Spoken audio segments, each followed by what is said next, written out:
friends, it's Christy. Welcome back to my channel. Today I'm going to be making a card using Lawn Fawn's Beam Me Up and Out of This World. So I've stamped the images I'll be coloring on some neenah Solar White cardstock with Lawn Fawn Jet Black ink, and I'll be using my Copic markers. I'm going to start with my little alien, and for him I'm using YG21, YG23, and YG25. So I'm starting with the YG25 and laying in a bit of shadow, and then filling in with the YG23 and the YG21. He's pretty tiny, so there's not a lot of coloring that you have to do there. I'm also going to color in one of the little lights on the spacecraft, and I'm going to color the 3 land masses on my planet Earth. And again, I just started with the YG25, blend it out with the YG23, and then I'll finish with the YG21 for my highlight. The YG21 did push back the YG23 quite a bit, so I'm going to go back in with that YG23 and just add a few little flicks, and then I'll blend over that with the YG21 once again. I wanted the spaceship to look metallic, so I used C0, C1, C3, and C5. And I'm starting with that C5. I'm going to put a pretty deep shadow over on the right hand side. And then I will grab the C3 and start to blend that out. I want to go over the edge of the C5 to really create a nice smooth transition from shade to shade. And I'm also going to add a little shadow on the left hand side with that C3. Then I will use the C1 to bring that color toward the center, and I'm going to finish with the C0. So I did use 4 shades because I wanted a really strong highlight so that you get that shine from a metallic object. I'm also going to color my moon with these shades. I started with the C3 for that, and then I'm blending that out with the C1. And then I'll use the C0, and I'm also going to use the C0 to fill in the little craters. I did go over the entire moon with a second layer just to make things nice and smooth. And then I'm going to use BG10 to color in my little alien's eyeballs. Just give them a little bit of color on the edges. And then I'll add B41 and B45 to that. And I'm going to color the inside of the spacecraft. So the alien does not actually come inside the spacecraft in the stamp set. He is a separate image. You could put any of them inside, or you could leave it empty, but I chose to stamp him inside there because he's just my favorite one. I think he's super cute. So I'm just coloring really carefully around him. I started with the B45 on the outside edge, and then brought that toward the center with the B41. And now I'm filling that in with the BG10. So I wanted it to be lighter than the background so that it looks like it's lit from within, but also still kind of reflecting a bit of the darker background that's going to come into play later on. So that's why I chose those particular blues. And now I'm using some different blues to color in the ocean part of my planet Earth. I chose B23, B26, and B29 for that. I used the B29 on the outside edges, and I'm blending toward the center with the B26. And then I will use the B23 to fill in the rest of that white space. And again, I'm just making sure to color over the edge of the previous shade, that B26, and just soften that and create a nice blend. I did have to work at it a bit because the B23 is quite a bit lighter than the B26, but once I was happy with that, I'm also going to color in one of the little lights on the spacecraft with the B26 and the B23. Then I'm moving on to my red combo, and I'm using R24, R29, and R39. And I'm going to color in every other stripe on my next planet, which is down below planet Earth. And I'm adding my shading a little bit deeper on the right hand side, but also adding some on the left. I used the R39 for that, and now I'm bringing in R29 to blend that toward the center and still leave plenty of room for that R24 so I get that nice depth of contrast on the edges. I really love this combo of reds together. I think they work so beautifully and are just perfect for so many things because they're just such a vibrant red combination. So I'm also going to color in one of the lights on my spacecraft. This time I'm going to go for the one on the far left. I use the R29 and the R24. And then I'm going to use some oranges for the other stripes on the planet that I'm still working on. And I picked YR04, YR07, and YR09 for that. So again, just using that YR09 as my shadow, and then the YR07 as the midtone, and the YR04 for my highlight. Then I'll color in the next little light on my spacecraft. So you can kind of see I've got a rainbow theme going on here. It's a little bit subtle on most places except for on that strip of lights, but it was definitely intentional because I just thought it would be fun to have kind of like a rainbow in space. So for this planet that kind of looks like Saturn with the ring around it, I used yellows. I used Y13, Y15, and Y17. On this one, I put my shading down at the bottom right and brought it up a little bit on the left on the bottom, and I'm shading toward the top left, and I filled in my last light bulb. I didn't want to repeat any colors from here on out, so I'm bringing in purple for the ring around this planet. I used V05, V06, and V09. Place the darkest on the outside edges and the lightest in the center. And for this last little planet or moon, I decided to go with turquoise.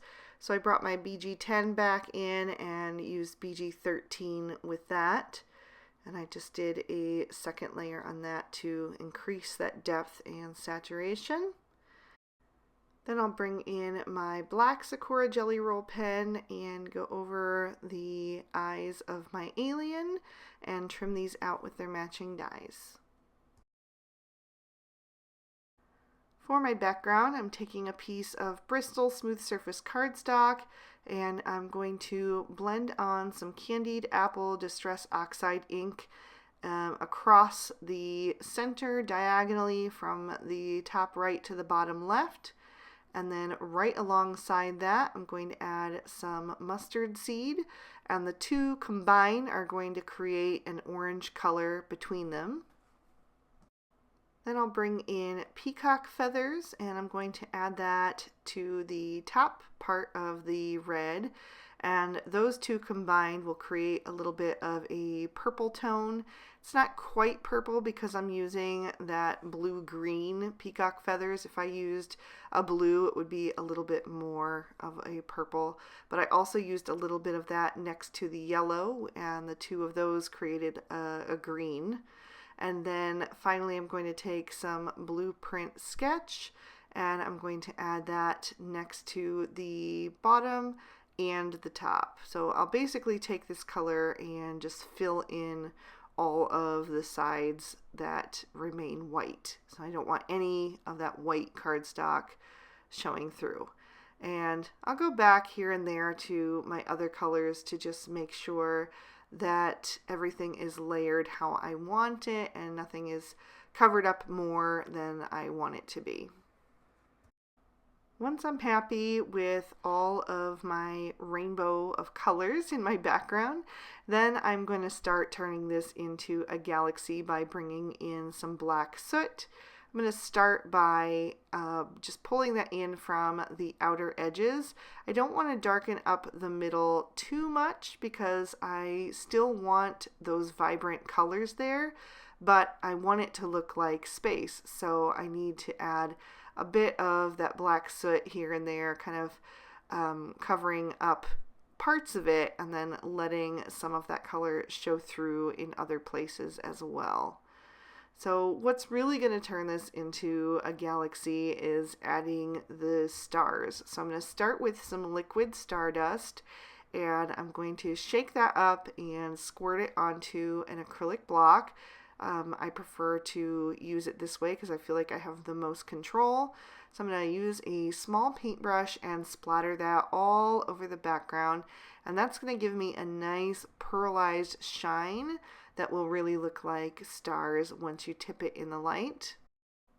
There was one big splatter that I really didn't like, so I blotted that up with a paper towel, and now I'm going to take some Copic opaque white and repeat this process, and that's really going to add the look of stars. And this one you don't have to tip it into the light to see, it's just very obvious. So I did thin that down with a bit of water, and then I'm splattering that all over so I get a lot of various sizes of droplets. Then I'm going to work on my sentiment.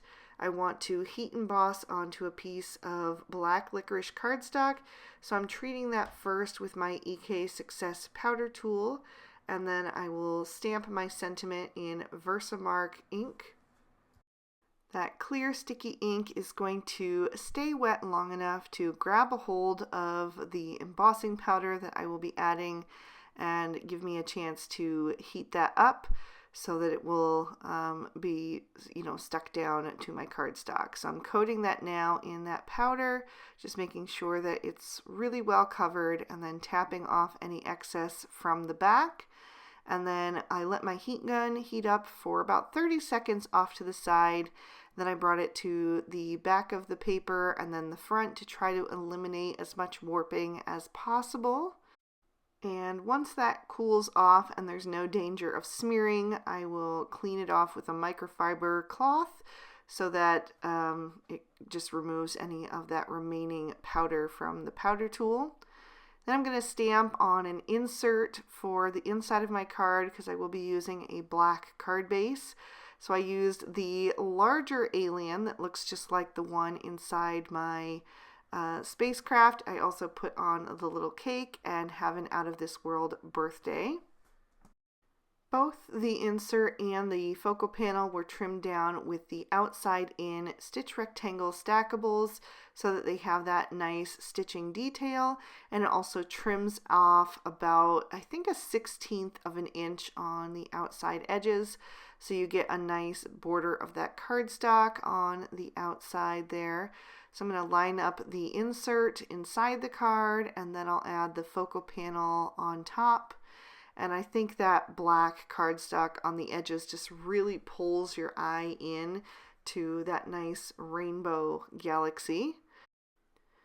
So now I can bring in my images, but before I adhere them down, I actually want to lay them out and get them in position. I am working with a card sketch for our current Lawn Fanatics challenge, and it has 4 hearts in like a quadrant across the front of the card, and then a sentiment down at the bottom. So I want to make sure that I have everything spaced correctly before I adhere anything.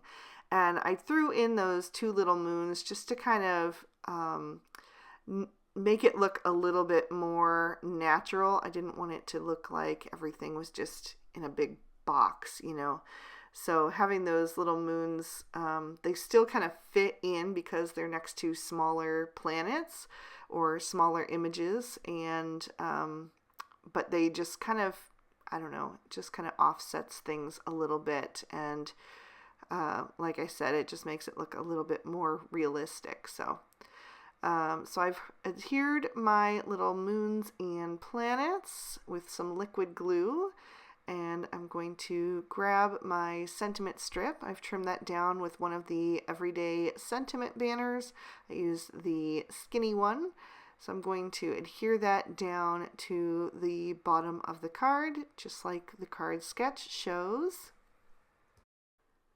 So I think this could definitely work for a masculine card, but I don't see any reason why it can't be a girl's card as well. I think girls can be just as interested in space as boys, and I've always been fascinated with space. So I'm going to go ahead and add some stardust stickles because it is my favorite embellishment, and why not? I think it looks really cute on the planet. So I just added a little bit here and there to different places where I thought it would just kind of stand out against the images that they're on. And then I also wanted to add some tiny iridescent stars. So I'm dumping those into my Twiddler's Nook embellishment tray, and then I'm going to dot my glue onto the card base. I find this is the easiest way to do it, and then pick them up with my Studio Katia embellishment wand and just set them into place. And because these little stars are so tiny, you want to use something with a super fine tip. Normally this Tombow Mono would be perfect for it, but because it is a brand new bottle, it was just flowing out a little too quickly. If you have something that has an even finer tip, that would be ideal for these tiny little stars. The good thing about the Tombow Mono is that it does dry clear, so once everything is dry, you won't be able to see any of that white glue remaining. So I'm going to add just a couple more of these and kind of fill in any spaces that I felt looked a little bit empty, and that is going to finish off my card. So I'm going to lift that up to the light so you can see all of that sparkle and shine, and an up close look at that rainbow galaxy. And there is another peek at the inside. So I hope you guys enjoyed this one. If you did, please be sure to hit that like button and subscribe if you haven't. Ring that notification bell so you don't miss any future videos. I post new ones every Monday and Friday. If you'd like to treat yourself to any of the supplies I used today, I have them listed and linked in the description bar below.